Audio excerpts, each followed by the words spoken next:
melhor oração é o amor. A melhor oração é o amor. Vocês já ouviram esse hino? É bonito. A melhor oração é o amor. Eu achei esse hino lindo. Se o Marcos encontrar ali e puder colocar para nós, pode até colocar para a gente cantar juntos. A melhor oração é o amor. O amor é melhor do que tudo. 1 Coríntios, no capítulo 13, fala assim, é melhor ter amor do que pregar, viu, irmãos? É melhor ter amor do que ouvir, do que falar, né? Melhor do que fazer, é ter amor. A melhor oração sempre será o amor. Que Deus possa nos abençoar. Hoje nós vamos meditar em algumas coisas interessantes. Muitos de nós estamos cansados, né? Muitos de nós estamos cansados de correr e tentar buscar resposta em tudo na vida. Uma jovem, há poucos anos atrás, ela tinha tudo, era dona de uma fortuna milionária. Tinha tudo o que ela queria. Filha única de pais multimilionários, donos de muitas empresas, e davam tudo o que ela queria. E ela suicidou e deixou uma carta para os seus pais. E na carta dizia assim, papai e mamãe, eu morri, mas não foi por falta de algo. Muito pelo contrário, eu sempre tive tudo. Vocês estão entendendo? Difícil de entender, não é? Como que uma pessoa que tem tudo, ela tira a sua própria vida? Por quê? Por que razão isso? Qual é o propósito da nossa vida? Qual é o propósito da nossa vida?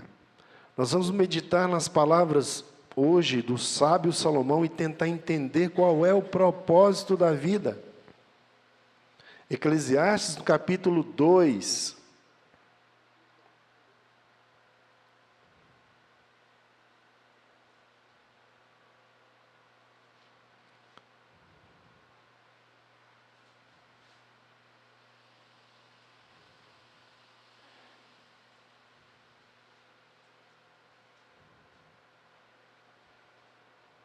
Eclesiastes, no capítulo 2, o verso 11 diz assim, considerei todas as obras que fizeram as minhas mãos, como também o trabalho que eu, com fadigas, havia feito, e eis que tudo era vaidade e correr atrás do vento, e nenhum proveito havia debaixo do sol.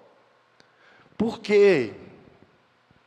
Salomão sempre foi um homem servido por milhares de pessoas, de súditos, né? No seu palácio ele tinha todo o luxo que ele precisava ter, mas Salomão descobriu que era tudo vaidade, correr atrás do vento. Mas por que isso? Salomão, ele se empenhou a tudo. No capítulo 2, a partir do verso 1, diz assim, disse comigo, vamos, eu te provarei então com alegria, goza, pois, a felicidade. Mas também isso era vaidade. Vamos mudar agora, ao invés de fazer coisas, vamos nos divertir. Vamos ficar felizes. Vamos sorrir. E Salomão descobriu que isso também era vaidade. Eu não estou entendendo, mas essas coisas não fazem parte? Mas a parte não é o todo. É lembrar disso que a parte não é o todo. Quando a gente faz da parte o todo da nossa vida, nós entramos num conflito tremendo. Nós estamos estudando na lição da escola sabatina sobre idolatria. O que é idolatria? Um prazer, uma diversão, um lazer pode se tornar idolatria? Nós descobrimos que pode. Porque quando a parte se torna o todo na nossa vida. E aí nós acabamos... Você já viu o copo, né? O copo. Você vai e coloca, enche ele de água até em cima no topo, não sobra espaço para nada.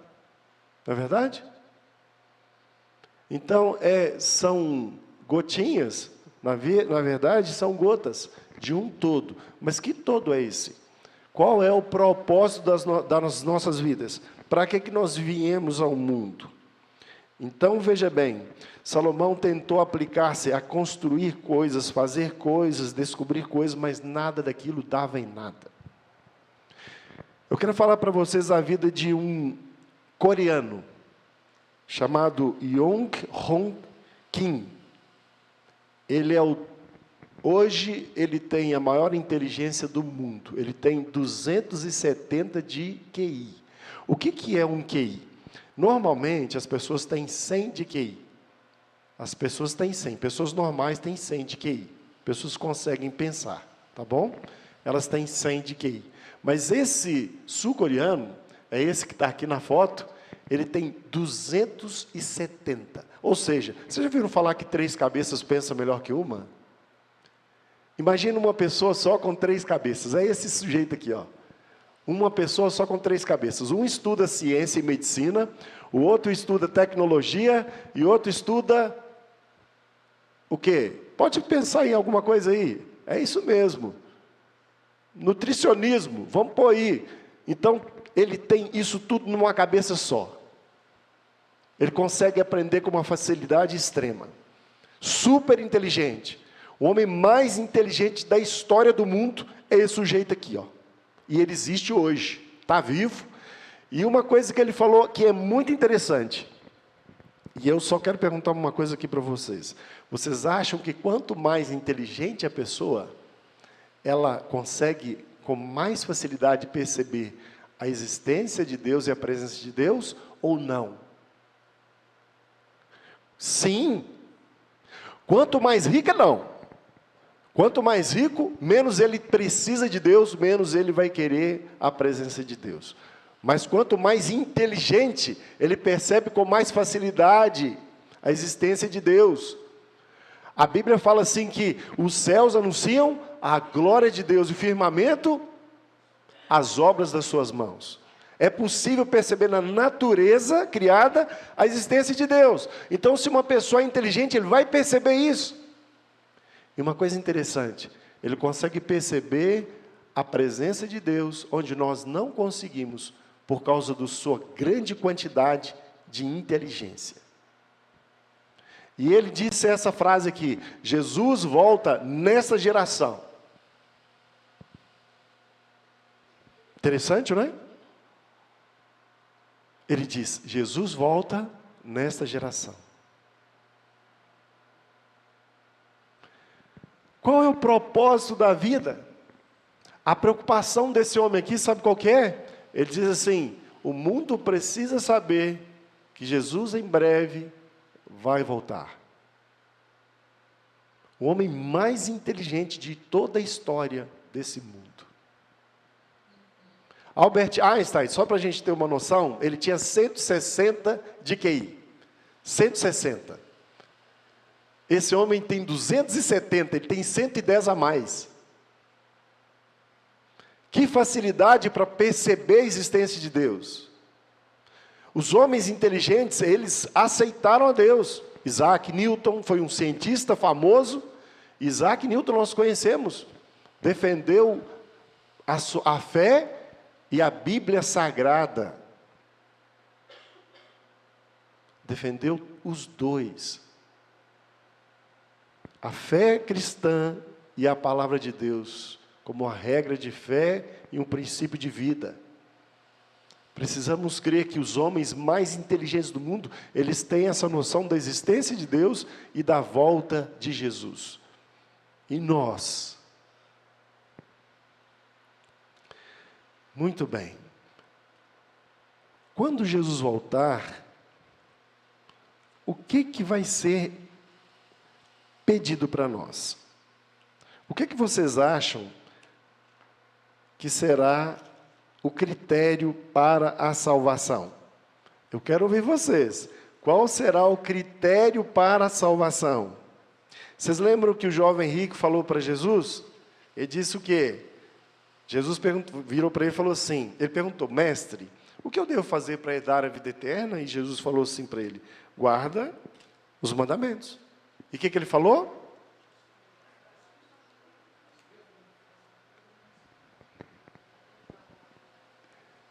Você deve conhecer uma história bacana que diz assim que um certo homem, assim, isso é só uma história ilustrativa, isso aqui não é real, tá bom? Só para ilustrar.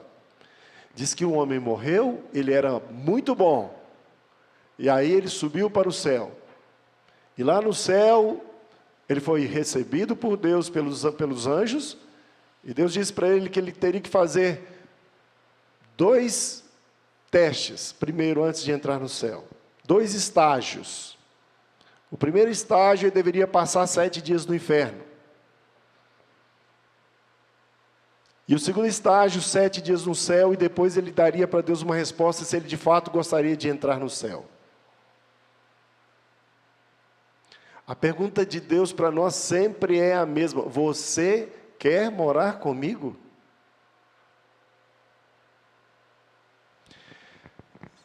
Irmãos, algumas pessoas confundem salvação com morar com Deus. Sabiam que são 2 coisas diferentes? São 2 coisas diferentes. A salvação é diferente de morar com Deus. Todo mundo quer salvação. Todo mundo quer ter vida eterna. Se você perguntar para qualquer pessoa, ele diz assim, eu quero ter vida eterna. Quero me salvar da morte. Isso é salvação. Agora, o que é de fato a vida eterna que Jesus diz? A vida eterna está nisto, em... Isso, nós lemos isso na lição da Escola Sabatina. A vida eterna está em conhecer a Deus e a Jesus Cristo, a quem Ele enviou. E o que é conhecer? A Bíblia usa a palavra conhecer como o quê? Experimentar. Precisamos experimentar. Mas qual é o propósito de tudo isto? Que sentido faz tudo isso na minha vida? Qual será o critério para ir para o céu então? Vir à igreja é critério para ir para o céu? Sim ou não? Onde está escrito?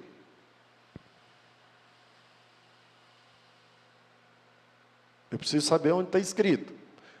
É critério para ir para o céu? Morar com Deus? Sim ou não?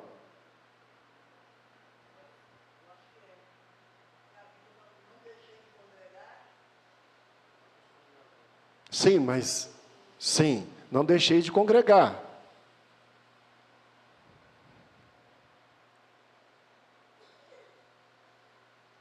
Mas o que é critério para ir para o céu? Nós precisamos saber. Nós precisamos saber. Qual é o critério que Jesus vai usar quando Ele vier? Não vai ser a lei. Tem gente que diz assim, seremos julgados pela lei da liberdade. Sim e não também. Por quê? Porque aqui tem Jesus deixa claro, daqui a pouco nós vamos estudar sobre isso. A lei será o critério para mostrar quem realmente aceitou. Mas como viverá aquele que será salvo? Nós vamos entender e vamos estudar juntos hoje. Deixa eu abrir a minha Bíblia aqui. Porque nós estamos, às vezes, tão preocupados com algumas coisas que não fazem sentido. Sim. O sangue de Jesus salva. Como é que eu pego esse sangue?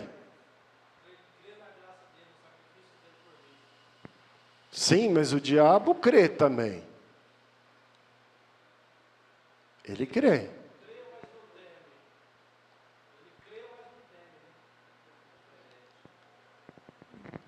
Nós vamos precisar descobrir o critério. Qual é o critério que Jesus usa? Nós vamos descobrir mais coisas. Tudo isso faz parte, irmãos. Mas isso aí não será o critério da separação dos ímpios, perdidos e dos salvos. Quando Jesus separaram dois grupos, sim, Malaquias. Sim, qual será o critério? Jesus fala em Mateus, no capítulo 25, qual será o critério de separação. Vamos ver? Mateus capítulo 25, os versos 31 em diante. O grande julgamento. Aqui, todos na presença de Deus.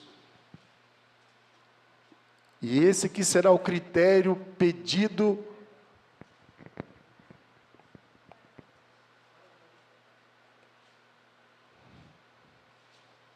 para a salvação.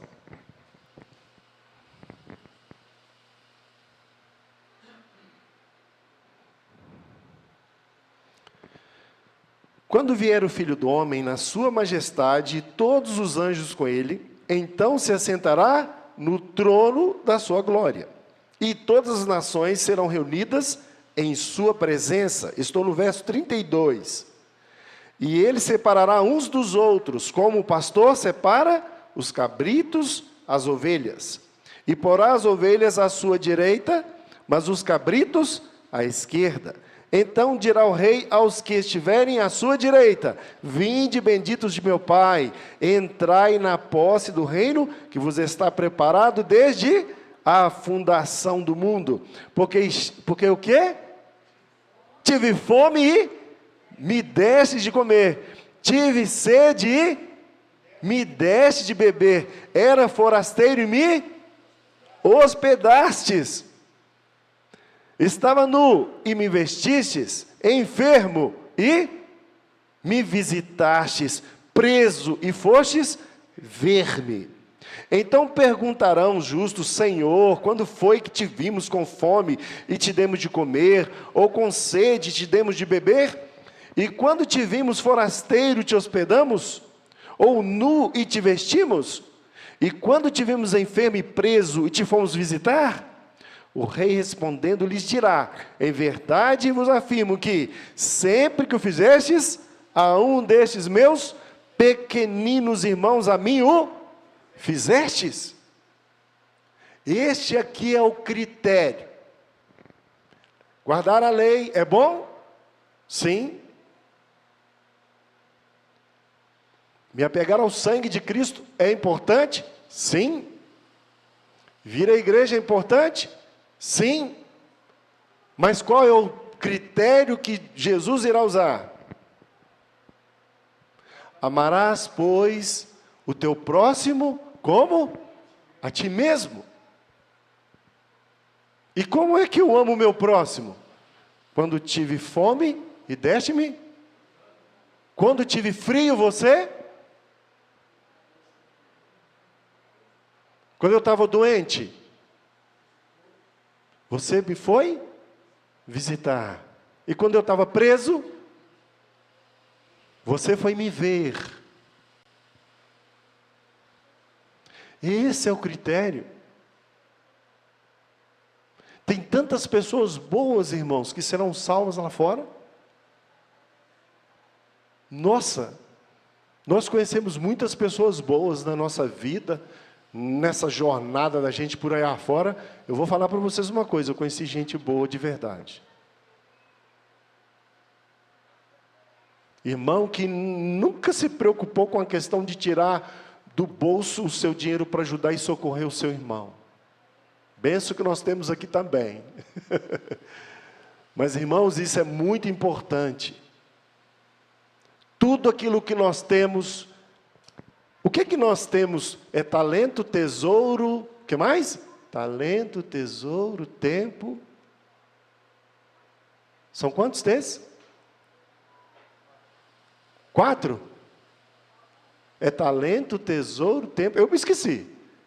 Eu me lembro dos 3. Talento, tesouro, tempo, templo e templo também. Tudo isso aqui é qual o propósito? Qual é o propósito? Como é que nós adoramos a Deus? Deixa eu perguntar aqui agora para a igreja. Como é que nós adoramos a Deus? Se esse aqui é o critério, irmãos, então está muito além da igreja. Vocês estão entendendo? Está muito além da igreja. Nós pensamos que o critério é vir à igreja, mas está além daqui. Porque eu estava com fome e você me deu de comer. E é tão bom recolher alimento para aqueles que têm fome, não é? É tão bom, né, Ronilson, Fernando? Que bênção que é. A gente ajudar, salvar, juntar o nosso dinheiro, comprar, alimentar, levar. Isso é muito bom. Socorrer é bom. Qual é o propósito da vida? Por que as pessoas estão suicidando, estão morrendo? Não se satisfazem. Compra um carro hoje, amanhã tem que ser outro. O meu primo falava assim, o meu sonho, desde pequeno, quando apareceu a Hilux, era ter uma Hilux. Aí meu primo foi e comprou a Hilux. Hoje ele não está nem mais. Tem gente que fala assim, o meu sonho era construir uma casona bem no centro da cidade. E tem gente que consegue. Mas vai visitar ele lá, depois de alguns anos. Ele já não quer mais naquele lugar, ou talvez não quer aquela casa mais. Tem que melhorar alguma coisa, tem que mudar alguma coisa. Porque é tudo vaidade. É correr atrás do vento. O propósito da vida é... Nós temos 3 relacionamentos que não podem ser quebrados. Está passando da TV Novo Tempo um programa chamado Recomeço. São 5 apresentadores da TV Novo Tempo. Apresentadora, a psicóloga, a psicoterapeuta, aquela cientista, neurocientista e um psiquiatra. Tudo falando e aconselhando. O que está acontecendo conosco? Estamos correndo em busca, estamos juntos com o mundo. Estamos correndo junto com o mundo. Passamos a correr e a dividir, a competir, a tentar conquistar junto com o mundo. E nos esquecemos do propósito da vida. E ficamos cansados. Não conseguimos descansar. Não conseguimos encontrar a paz. Não conseguimos ficar curados, ficamos doentes. Porque esse não é o sentido da vida. Tem uma frase antiga: quem não vive para servir, não serve para... Não é antigo? E quem foi que inventou essa frase? É adventista essa frase? Não é não. Você já leu sobre isso, Malaquias? Eu não sei a origem, mas parece que não é adventista. Mas é interessante, quem não vive para servir, não serve para viver, porque ele descobre por si mesmo que há um vazio tremendo na alma. Como que eu faço para Deus preencher o meu vazio? Eu vou até onde Jesus está. Ele está onde? Onde as pessoas estão morrendo de fome, onde as pessoas estão morrendo de frio, onde as pessoas estão doentes, onde as pessoas estão presas. Onde as pessoas estão sofrendo, Jesus está ali. E eu venho buscar aqui. Vocês estão percebendo que o sentido está errado? Igreja é comunhão. Igreja é comunhão. Comunhão. Nós conhecemos comunhão, adoração e salvação. Salvação é a parte que cabe a Deus. A adoração é a parte que cabe a nós. E a comunhão é a parte que cabe a nós. Essa comunhão. Existe uma escada de crescimento espiritual lá em 2 Pedro, no capítulo 1. O primeiro degrau da escada, vamos ver juntos lá. O que está errado? O porquê que está tantas coisas indo na direção errada e eu tenho um vazio tremendo que não consegue ser preenchido nunca. Eu nunca me satisfaço. Eu venho na igreja todos os cultos de sábado, domingo, quarta-feira, mas tem alguma coisa errada comigo. O que é que está errado? Porque Jesus, muitas das vezes, ele está lá onde está o sofredor, o faminto, a pessoa que está com frio, doente. Ele está lá. Porque a Bíblia diz assim: eis que eu habito com o que está abatido e contrito de espírito. Ali eu estarei.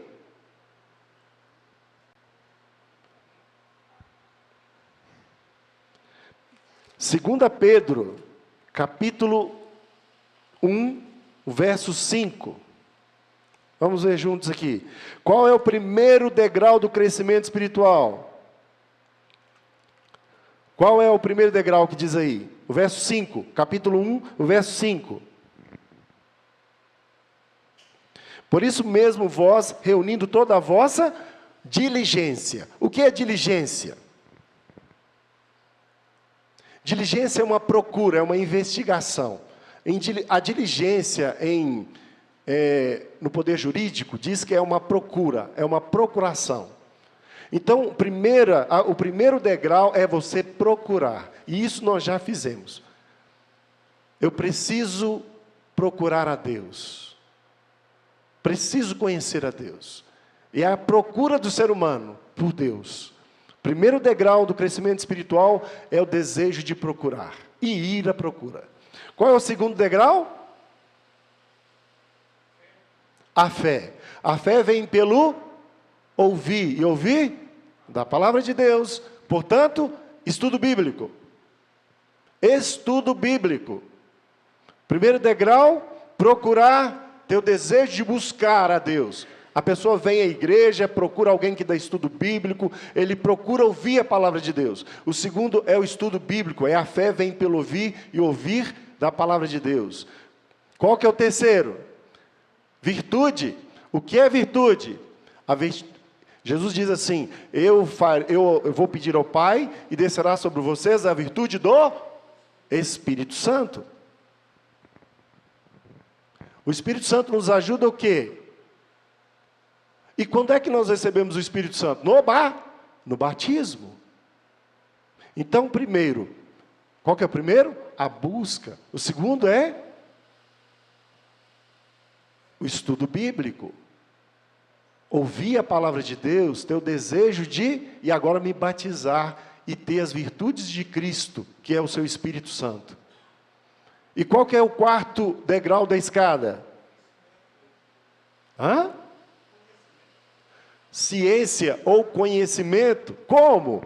Agora eu começo a estudar profundamente a Bíblia, espírito de profecia, lição da escola sabatina. Agora você vai ver onde você está, tá bom? Você vai ver onde você está. Qual que é o próximo degrau? Temperança ou domínio próprio. Muito bem, como é que eu adquiro isso?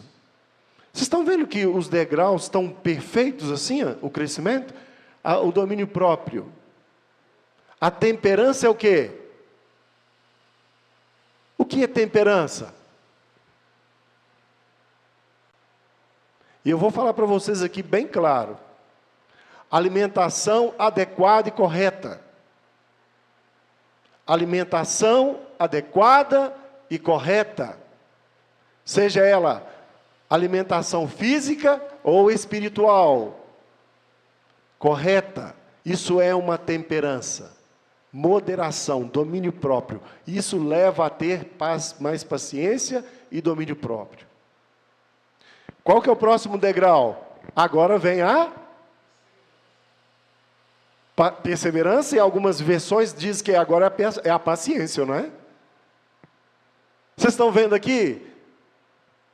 Mas é um cristão sem paciência. O que faltou nele?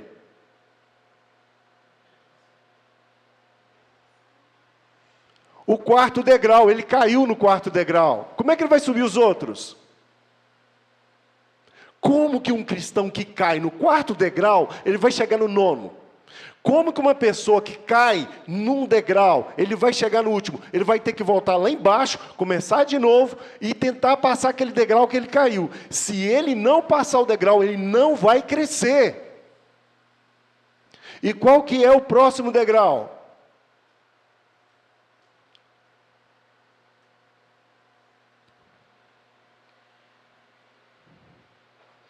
Com domínio próprio, a perseverança. Com a perseverança, a piedade. O que é piedade? O que eu preciso para ser um cristão? A piedade.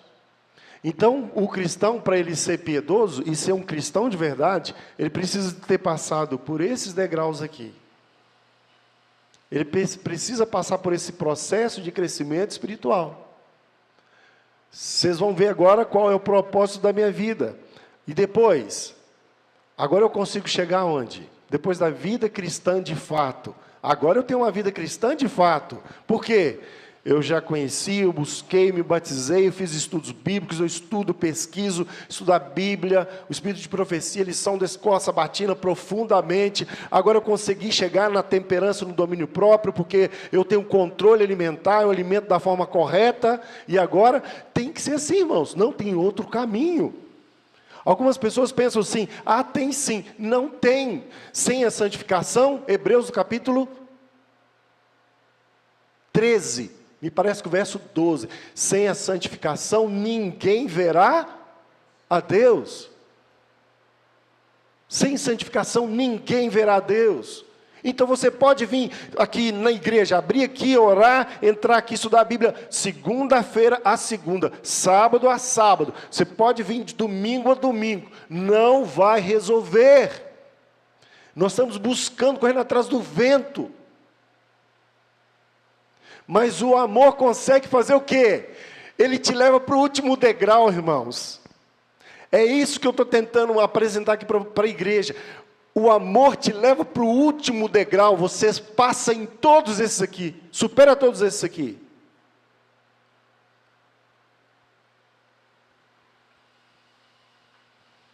Porque até aí, então, qual que é o próximo degrau, Ronilson?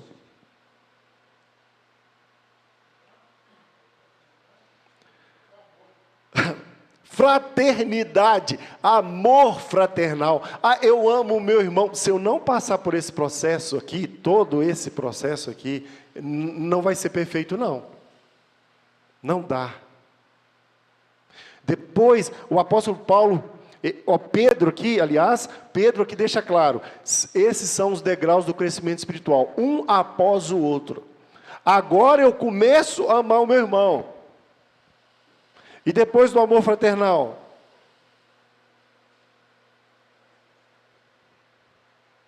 Qual é o próximo degrau? Com a fraternidade, o amor perfeito. Esse aqui agora é o amor perfeito, o amor a Deus. Irmãos, nós estamos invertendo os valores das coisas, né? Primeira igreja, segunda pessoa que está sofrendo lá fora.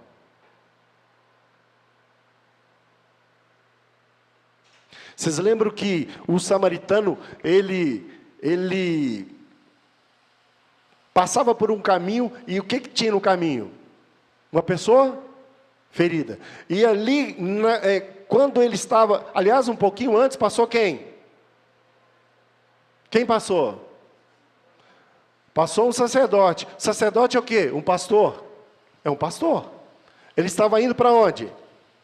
Para a igreja. Para a igreja. Vocês precisam entender, nós precisamos entender isso. Passou um sacerdote, o sacerdote estava indo para a igreja. Depois passou um levita, o levita também estava indo para onde?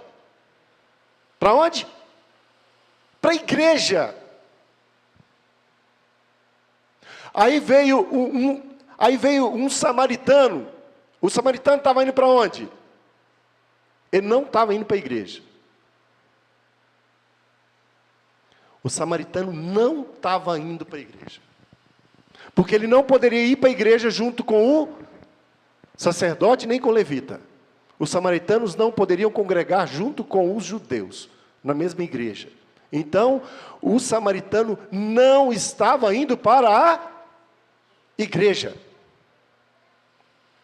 Então, como é então que ele se encontrou ali com uma pessoa que estava ferida na beira do caminho? Tá.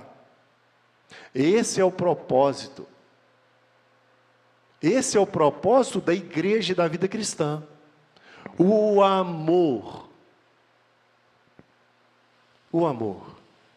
Eu posso ter o dom de falar em línguas, eu posso ter o dom de curar, eu posso ter o dom de pregar, eu posso ter o dom de orar, mas se eu não tiver amor, nada adianta. É tudo em vão. Eu posso ir em todos os cultos, de sábado a sábado. E deveria ter cultos de sábado a sábado. Porque se é quantidade de culto, tem que ter de sábado a sábado. E não pode ser 1 hora só, não. Jesus passava a noite inteira com seu Pai. Por que a gente fica cansado de passar algum tempo com Deus? E com os nossos irmãos, né?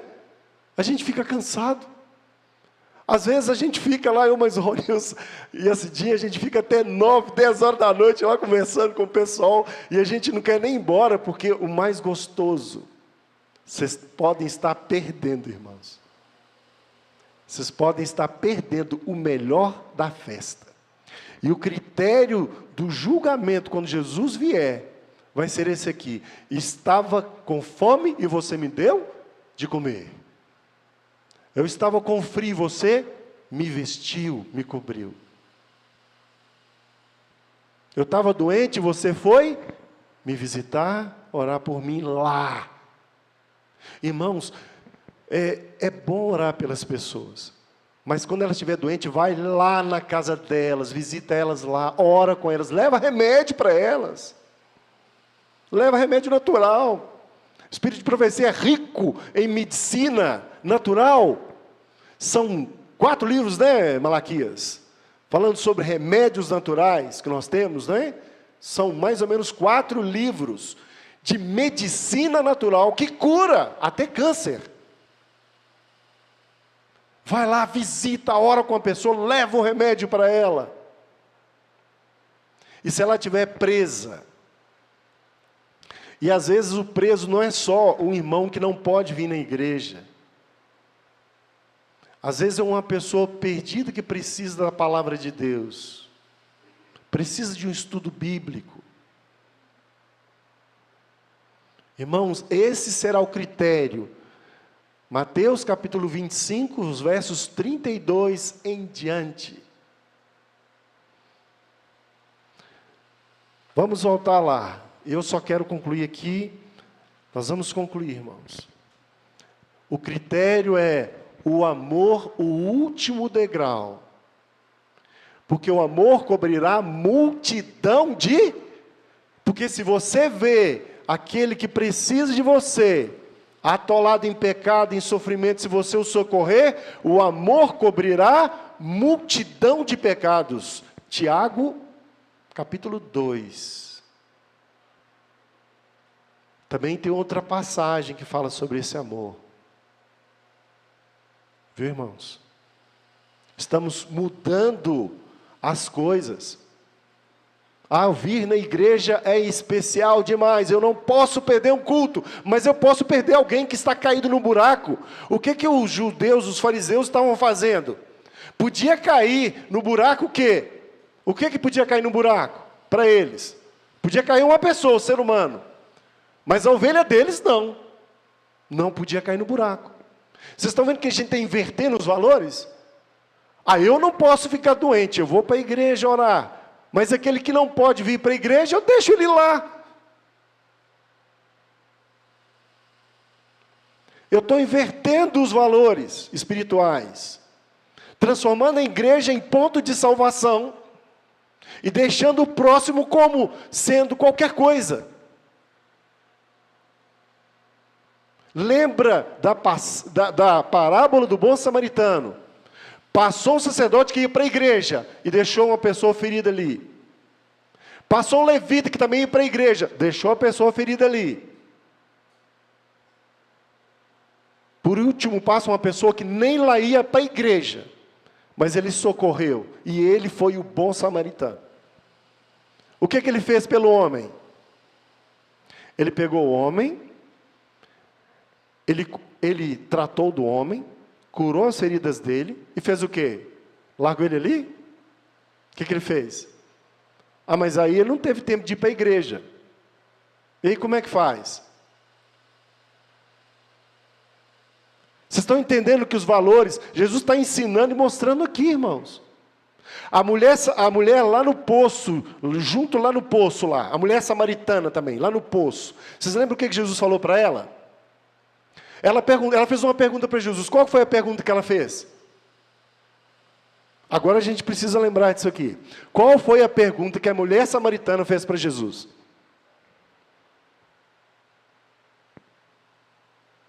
Mestre, os judeus dizem que é lá no templo, em Jerusalém, que devemos adorar. Nós que somos samaritanos, adoramos aqui onde? Nesse monte aqui, ó, Gerizim. Aqui tem um templo, uma igreja. Nós acreditamos que é aqui o lugar da adoração. Mas e tu, o que dizes? O que Jesus falou para ela? Hã? Irmãos, nós conhecemos tão pouco da Bíblia, estamos há tantos anos na igreja, precisamos conhecer muito, muito mais. Porque nós ignoramos tantas coisas que Jesus fala, a gente pega só algumas. Os judeus faziam isso, eram mestres em fazer isso, tanto que eles ignoraram todas as profecias referentes à vinda do Messias. Eles nem sabiam onde ele ia nascer, se ele ia nascer.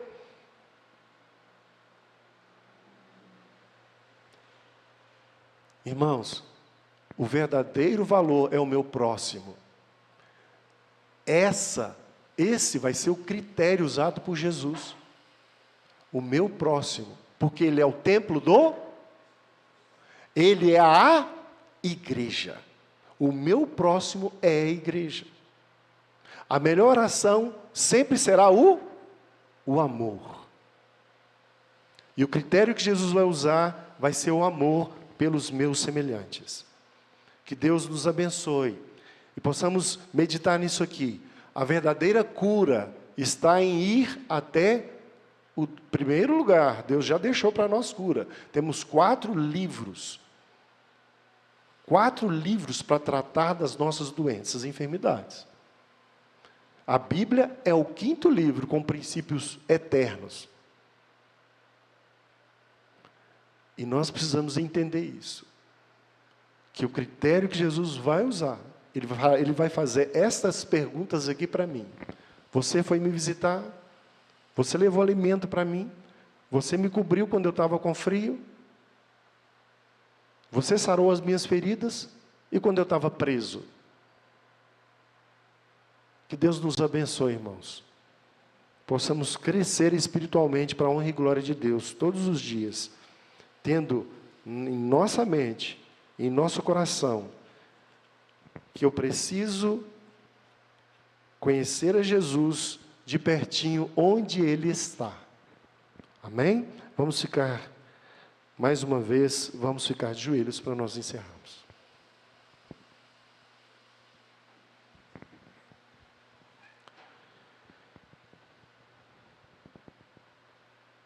Querido Deus e nosso Pai amado, nós queremos agradecer, Senhor. Sempre será uma honra servi-lo. É uma honra, Senhor, servir os nossos semelhantes, ajudá-los, sarar as feridas deles, levar comida para eles, roupas. Tudo que nós pudermos fazer será pouco, Senhor. Não porque será um critério de salvação, mas porque o amor do Senhor arde em nosso coração e o desejo de fazer e agradar a Ti, Senhor. Nós pedimos que o Senhor nos perdoe se pecamos nesse ponto, que o Senhor nos ajude a corrigi-lo para a Tua honra e glória, e que o Senhor nos leve em segurança para casa, com os Teus santos anjos, e nos dê a alegria e a paz de poder começar de novo fazendo o que é correto para a Tua honra e glória. Nós Te pedimos e nós Te agradecemos em nome de Jesus. Amém.